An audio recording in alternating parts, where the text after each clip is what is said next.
Hello everyone. If you like what I'm doing here, please consider subscribing, liking, and commenting. It would really help the channel out quite a bit. Thank you very much. Almost all the shows that you hear on this channel were produced around 60 to 90 years ago.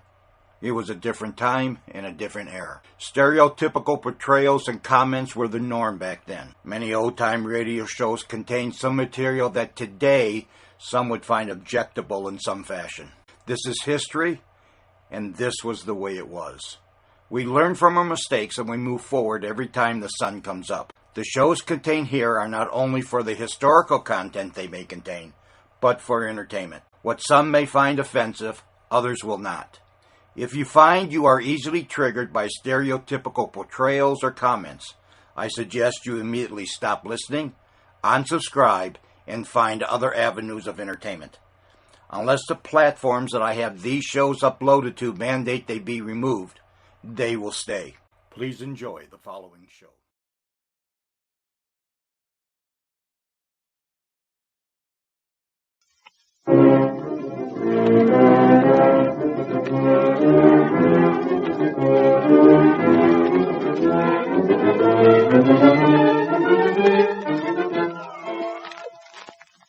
The most delightfully fascinating character in the realms of mystery, Charlie Chan.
Little did Charlie Chan think, when he was invited to Pineview by Dudley Ward to assist in tracing the millionaire's son, that he would be called upon to find the murderer of Ellen Landini, Ward's divorced wife and mother of his missing son. Of suspected murderers, there are plenty. Ryder, Romano, Dr. Swan, ex-husbands of Landini's, all had motives. So, too, has pretty Leslie Beaton, whose brother was Landini's latest acquisition. Young Don Holt, the sheriff, arrives, and after questioning the group, both he and Inspector Chan retire for a few hours' rest. It is morning. Lake Tahoe sparkles under the rising sun. The gloominess of the night before is somewhat dispelled with the coming of day. And as far as Don Holt is concerned, more dispelled as he walks out to the sun porch and finds Leslie Beaton already at breakfast. Good morning, Miss Beaton. Oh, good morning, Sheriff. Are you going to share breakfast with me here on the sun porch, or are you going to breakfast with the others? Can't think of anything nicer than having breakfast with you, no matter where. A very pretty speech, Sheriff, but hardly to be used to one under suspicion of murder. Oh, shucks, Miss Beaton, don't let that worry you. Anyway, I don't believe you're guilty. Better not let Inspector Chan hear you talking this way. I don't believe the inspector believes any different. Pretty nice fellow, Inspector Chan is, and smart. Don't worry, he'll find the murderer all right. I'd like to thank you for what you did for me last night. Well, anything I can do. Well, that is, it isn't too much out of line on the job of sheriff. Ah, there's Inspector Chan. Good morning, Inspector. Good morning.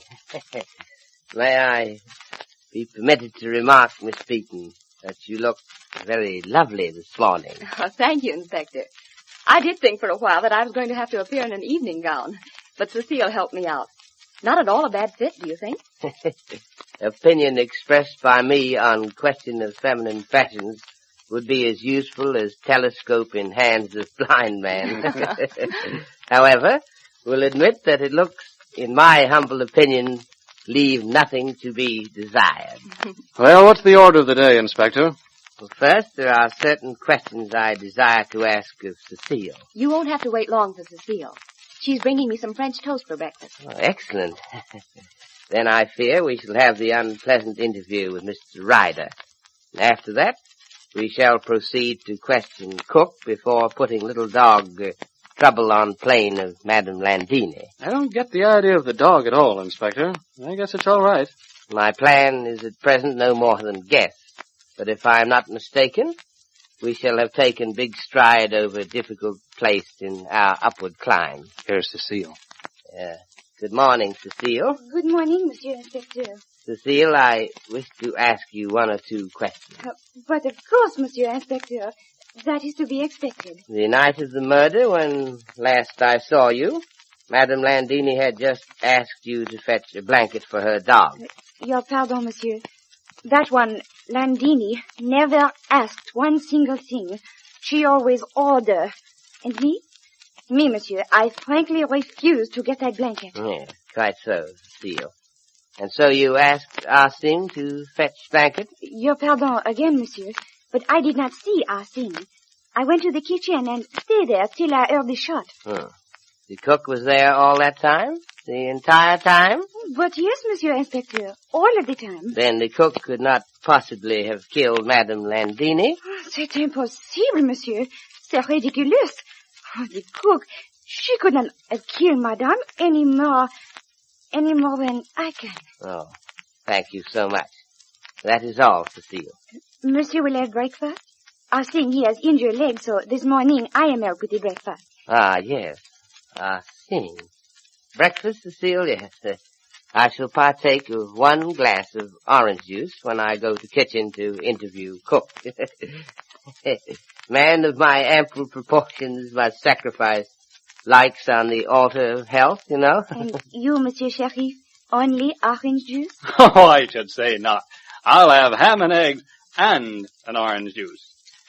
I've got a hard day ahead of me. Eh bien, Monsieur. Oh, the eggs, you like them one way or two ways cooked? One way. Oh, I see. Yes, turn them over. 2 ways. Eh bien, Monsieur. I see Mr. Ryder. I wish to ask him a few questions. Want me with you, Inspector? No, for a few minutes. Join us in study after breakfast. Okay, Inspector.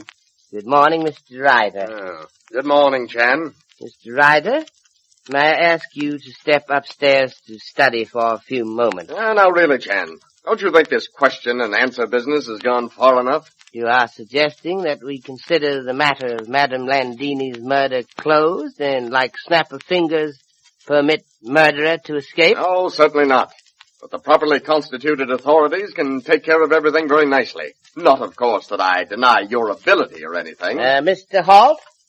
So sorry to disturb breakfast. Mr. Ryder declines to be questioned without the presence of duly authorized person. Now listen here. Enough, please. We go to the study. And supposing I refuse? The entire affair is out of my hands. Proper procedure, I believe, by properly constituted authority, would be to arrest you as material witness. You wouldn't dare. Sorry, Mr. Ryder, but that's where you're wrong. I'm not hankering after arresting anybody, but if I have to, I have to, that's all. You see, Mr. Ryder, no matter how hard the snake may try to swallow itself, the tail will always stick in the throat. The conversational circle which we have just completed has taken longer than the questioning to which you object. But here we are, studying. Well, then, out with it. What do you want to know now? Mr. Ryder, you definitely stated last night that you were not in study until after Landini's death? And I still say so, and you can't prove otherwise. Mr. Ryder, here on desk is part of burned letter. Also, envelope. Same were retrieved from fireplace. Sheriff will tell you to whom same was addressed. The letter is addressed to Mr. John Ryder. Urgent, private, in a bold hand, but it doesn't look like a man's handwriting. Mr. Ryder will tell you whose writing it is. It is. Yes, it's Ellen Landini's. Correct. Addressed to you as private and urgent. Torn open and letter removed. Who would do that, Mr. Ryder? How should I know? Not many in this house. No gentleman. Surely no lady. Such would not tear open letter of another. No, Mr. Ryder. It appears to me that there is only one person who would open that letter. Who? Yourself. A natural inference, perhaps. However, if you were correct, which you are not, what of it? Don't forget that I was standing with you when Landini was killed. That, Mr. Ryder, is what I am beginning to doubt. That is all just now. Thank you so much. Come, Sheriff. We will indulge in a few pleasantries with Cook. I'm certain if her cooking is a gauge, that she will be a more pleasant person to interrogate. Really, Inspector, do you think that letter is so very important? I can only surmise. I think said letter is as important in matter of links in chain of evidence as fatal bullet or little dog trouble. You've got me completely buffaloed with this dog trouble business. I don't see where on earth the dog can have any bearing on clearing up this mystery. You have heard the expression, the dog knows when his master is sick? Yes, I think I have. Anyway, I know it's true. We shall in a few minutes test again the truth of that statement. And, there's the cook. Oh, Mrs. O'Farrell, I'm Don Hope, sheriff of the county, and this is Inspector Chan of the Honolulu Police. Oh, Honolulu, eh? Sure got here quick. Honor, if I may say so. Last evening I had pleasure of sampling your cooking, and I bow to you in humble congratulations. You talk real nice. Sterner topics now engage us. You know, of course, what happened? That I do. Murder. And I don't hold with it. Well, none of us hold with it. Tell me, you were here when Madame Landini's plane approached? And that I was. A dinner like last night's no joke. What with us seeing out and in like a will-o'-the-wisp, and the little dog there a-crying and a-whimpering with fear and fright. Frightened, was he? Oh, yes, that he was. But no more than I was after I heard of the murder. I'll no rest in me bed till the fiend be caught. You'll move as fast as you can, I hope. We must collect at leisure what we may use in haste. The fool only in a hurry drinks his tea with a fork. And Cecile? She was here? Yes, standing there in the back stairs, waiting for something. And this is the little dog, asleep? Poor little Trouble. Yes, him lying there so quiet and peaceful like, not knowing that his mistress is gone. What's that? That is Island, the pilot, is warming up Landini's plane. I told him he was to go to Reno. Look, Sheriff. What? Trouble, the dog, wagging his tail. Overjoyed, the sound of the plane. Overjoyed at the idea of an aeroplane trip. Faith, that's different from the way he was acting last night. Yes, Trouble is not afraid to go in plane. Truly was it said, the dog knows when the master is ill. What on earth do you mean? The reason Trouble was fearful and frightened when the plane was over the house last night was not because he was frightened by planes, but because he knew that his mistress was already dead. But the shot you heard. The shot we heard was not the shot which killed Landini. Landini was already dead. Well, that places a different complexion on the whole case. If the shot the group heard was not the fatal shot, then all are under suspicion again. The case is wide open. After you have heard from your sponsor, Inspector Chan will be with us again.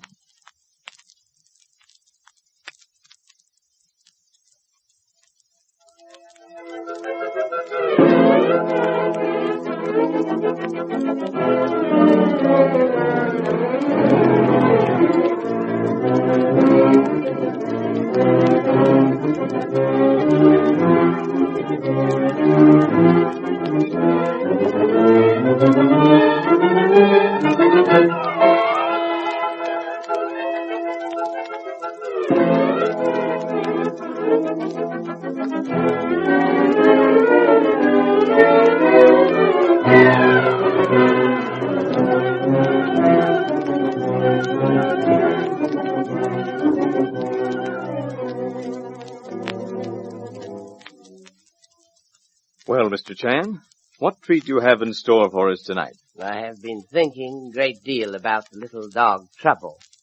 You see, Mr. Wilson, dumb animals have great gifts of nature. Instinctively, they know their friend.